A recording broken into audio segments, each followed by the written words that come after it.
რას ჩამოიყვან ამერიკიდან $7,000-ად?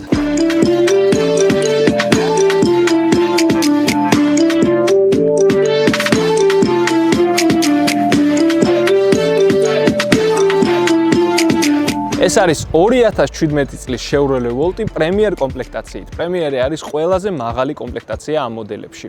ავტომობილი ჩამოვიდა მინიმალური დაზიანებით. დაზიანება იყო მხოლოდ საბურავის არეში, შეიცვალა სავალი ნაწილის კომპონენტები და ავტომობილი გამართული. არანაირი შეღებვა არაფერს არ დაჭირვებია.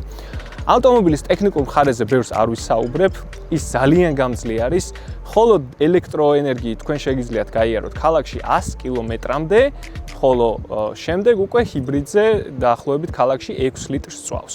კონკრეტულად ეს ავტომობილი კომპლექტაციიდან და დაზიანების ხარისხიდან გამომდინარე დაჯდა საქართველომდე $7,000, თუმცა ამ მოდელის Chevrolet Volt-ის ფასები საქართველომდე იწყება $5,500-დან. საკმაოდ დახვეწილი წინა მხარე და წინა პარკინგ კონტროლი. ისე რა უკანა მხარე და უკანა პარკინგ კონტროლი. ჭკვიანი გასაღები 4-ვე კარზე როგორც Prius, უკანა სავარძლების გათბობა, ჭიქის ჩასადები და უზარმაზარი ბარი უკან, რადგან მესამე ზედმეტია. სავარძელი და საჭე რეგულირდება მექანიკურად. წინა სავარძლების გათბობა, საჭის გათბობა და უკანა ხედვის კამერა. ეს იყო 2017 წლის Chevrolet Volt პრემიერი, იდეალური ავტომობილი მათთვის, ვისთვისაც საწვავის ეკონომია ყველაზე მნიშვნელოვანია. ფასი კი საქართველომდე $7,000-ია.